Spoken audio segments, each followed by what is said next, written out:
L'immortalité. Elle possède son lot de hauts et de bas. Depuis combien de temps? Depuis combien de temps suis-je en vie? Depuis combien de temps est-ce que je traverse les siècles? Depuis combien de temps me suis-je guéri de ma mortalité? Tout se mélange dans ma tête. Tout me semble fade, insipide. Ma condition ne m'empêche en rien de souffrir, contrairement aux fantasmes communs. Je ressens toujours la douleur, qu'elle soit physique ou parfois mentale. Et pourtant, je peux mourir.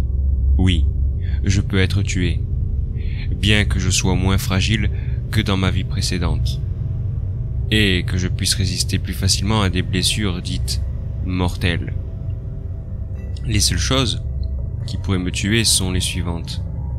Si l'on me décapite, ou si on m'arrache le cœur, ou bien encore si on transperce celui-ci suffisamment violemment pour le déchirer ou le faire exploser. Sinon, j'ai de très grandes chances de survivre. Oui, je vais me régénérer, en quelques minutes, ou heures, dépendamment de la blessure qui m'a été infligée, et ce de manière plus ou moins rapide. Oui, c'est moins sexy que les histoires de vampires, et contrairement à eux, oui, je ressens la douleur.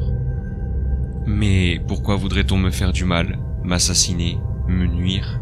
Eh bien, si pour certaines personnes je peux ressembler à un miracle de la nature, à quelqu'un ayant accompli l'objectif ultime, l'immortalité, pour d'autres personnes, je suis une hérésie, une insulte à Dieu, une aberration de la nature, quelque chose qu'il faut absolument détruire et annihiler.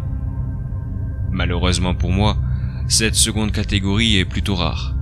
C'est très souvent la troisième catégorie qui vient me chercher des ennuis. Mais quelle est cette troisième catégorie, me demanderez-vous? Celle-ci est la catégorie qui cherche absolument à me dérober mon bien le plus précieux. Oui, je possède un des plus précieux joyaux du monde.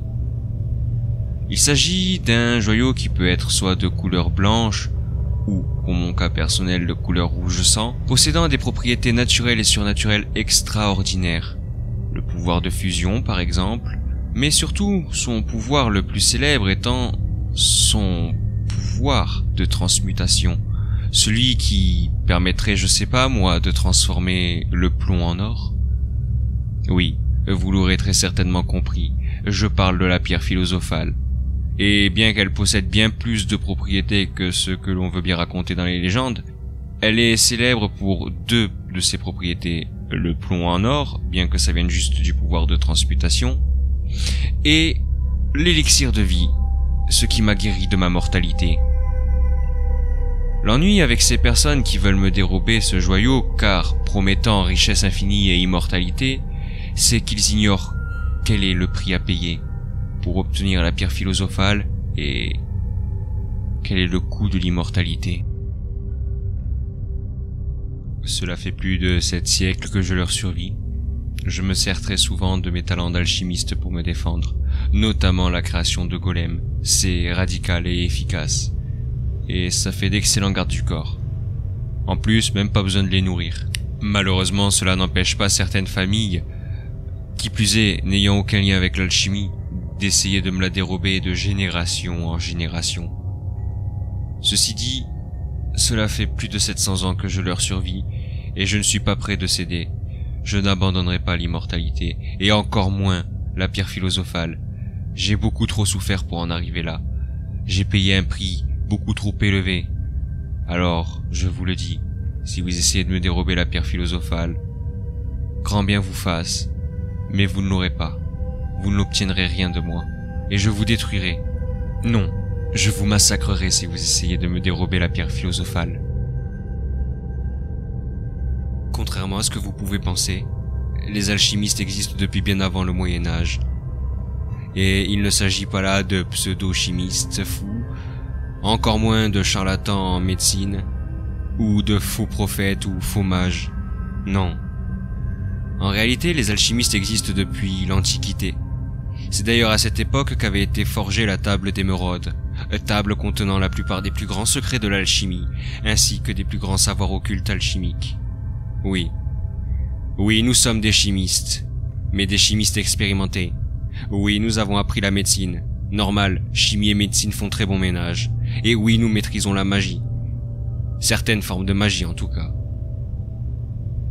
Si certains des secrets de la table d'émeraude ont été transmis, d'autres restent toujours un mystère. Le pire des secrets qui a été transmis, c'est celui de la pierre philosophale, et de tout son lot de malheurs qu'il engendre. Si sur le papier posséder la pierre philosophale est une bénédiction et a l'air tellement simple et facile, le rituel pour obtenir celle-ci est atroce. Comme je l'ai dit précédemment, l'immortalité a ses hauts et ses bas. Les avantages sont bien entendu de traverser les âges et de pouvoir apprendre différentes cultures, d'étudier énormément de choses différentes. Mais les inconvénients sont les prix à payer, notamment pour certaines personnes de perdre des êtres chers. Et quant au rituel, eh bien tout simplement, laissez-moi vous raconter, comme je vous l'ai dit, j'ai 7 siècles, j'ai plus de 700 ans, ce qui veut dire que j'existais au 15e siècle. Oui. Vous voyez plus ou moins où je veux en venir? Quel est le plus grand fléau de cette époque? Eh bien, sachez tout d'abord que c'est moi qui ai déclenché ce fléau. Afin de consolider, d'invoquer et de catalyser tout le pouvoir de la pierre philosophale. Oui, c'est moi qui ai déclenché la peste noire. Malheureusement, j'y suis allé un petit peu trop fort et j'ai failli éradiquer la France entière. Bon, vous me direz, pour un tel joyau, c'est rien. Mais le prix à payer en âme et en vie humaine s'élève quand même à plus de la moitié de la France. Pensez-y. On ne peut pas jouer à Dieu sans conséquence. On ne peut pas apprendre la magie à la perfection sans en connaître les risques. L'élixir de vie.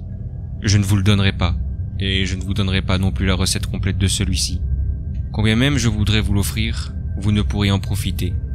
Pour la simple et bonne raison que l'un des ingrédients de l'élixir de vie est le sang de son créateur, le liant à celui-ci. Donc, même si vous me dérobiez l'élixir de vie, en aucun cas vous obtiendrez l'immortalité. À la place, en quelques instants vous vieillirez prématurément, avant de rendre l'âme et de mourir dans d'atroces souffrances, des souffrances que vous n'imaginez même pas. Quant aux autres ingrédients que je peux vous révéler, c'est du mercure. Il faut du mercure fusionné avec de l'or. Or, si un alchimiste n'a pas besoin de la pierre philosophale pour fusionner deux métaux, il a besoin de celle-ci pour créer de l'or à partir de n'importe quel autre métal, sauf s'il en possède déjà. Et qui plus est, elle sert aussi, comme je l'ai dit précédemment, à réaliser l'élixir de vie. Donc elle en est un ingrédient essentiel, le dernier ingrédient, après tous ceux que je ne dirai pas. Il faut mettre un petit peu de poussière de pierre philosophale, et le tour est joué. C'est une potion qui est très complexe et très minutieuse à préparer, mais une fois prête, vous obtiendrez une petite flasque de 250 ml remplie d'un liquide semblable à du mercure ou à une potion un peu vaseuse et pâteuse. Un mélange de tout ça en fait, de couleur or. Un alchimiste ne vieillit pas, du moins durant les 500 premières années. Les 200 prochaines années après les 500, l'alchimiste commence à vieillir et subir le poids des âges. Là, actuellement, j'ai repris cette apparence de vieillard. C'est un peu comme si votre mortalité essayait de refaire surface. C'est ce que j'appelle la punition de la pierre philosophale. On ignore si cela peut coûter la vie d'un alchimiste ou non. On sait seulement que certains ont refusé de reboire l'élixir de vie. Et on vieillit, vieillit, vieillit. Quant à savoir s'ils en sont morts ou non, on n'en sait rien. On sait que d'autres ont essayé de reprendre en cours de route cette potion. Aucun effet. C'est vraiment lors de la 700e année qu'il faut la prendre, exactement quand votre voix a commencé à revieillir. D'ailleurs, la mienne n'a pas encore changé, mais ça ne saurait tarder. Je sais que d'ici quelques jours, ou peut-être même quelques heures, je vais devoir reprendre cette potion. Maintenant, je vais vous parler des effets de la potion. Après avoir bu l'élixir de vie, quelques secondes après, dépendamment de l'individu, vous allez sentir vos 5 sens extrêmement développés, beaucoup trop développés. Puis vous allez sans doute tomber à la renverse, victime d'un corps entier, de tout votre corps. Chaque muscle de votre corps sera extrêmement tendu comme avec une crampe violente. Vos nerfs seront court-circuités, donnant des sensations à la fois étranges et amplifiant la douleur de certains endroits. Toute votre peau sera rouge, rouge d'un très violent coup de soleil. Ou du moins du même effet en tout cas, avec la même sensibilité désagréable. À certains endroits, la chair sera même à vif. Toute l'eau de votre corps va s'évaporer. Votre barbe, vos cheveux et vos ongles auront instantanément poussé comme après un siècle sans entretien. Mais si c'était que ça, votre sang dans votre corps va commencer à chauffer, à la limite d'un café beaucoup trop chaud et brûlant, et va sortir par tous les orifices.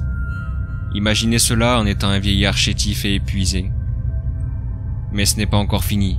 Votre calvaire va non seulement durer plusieurs minutes, des minutes longues et atroces, mais ce n'est pas le pire. Le pire, c'est qu'en plus de tout ça, vous allez baigner dans un amas d'urine, de diarrhée et de vomi ensanglanté, et vous assécher jusqu'à ressembler à une espèce de momie. Au bout de quelques minutes, tout va s'arrêter. À ce moment précis, vous auriez préféré être mort tant la douleur est insupportable, et je ne parle même pas de la douleur de chaque os, qui est l'équivalent d'une rage de dents ou d'un petit orteil cogné contre le meuble. À l'échelle d'un vieillard chétif et fatigué, c'est extrêmement douloureux. Quelques minutes vont passer, puis tout à coup, vous allez totalement rajeunir. Votre corps va redevenir comme avant. Vous revoilà donc reparti pour 700 années supplémentaires. Et si vous aviez bu la potion sans être l'alchimiste lié à celle-ci, vous auriez eu les mêmes effets, mais seulement la mort.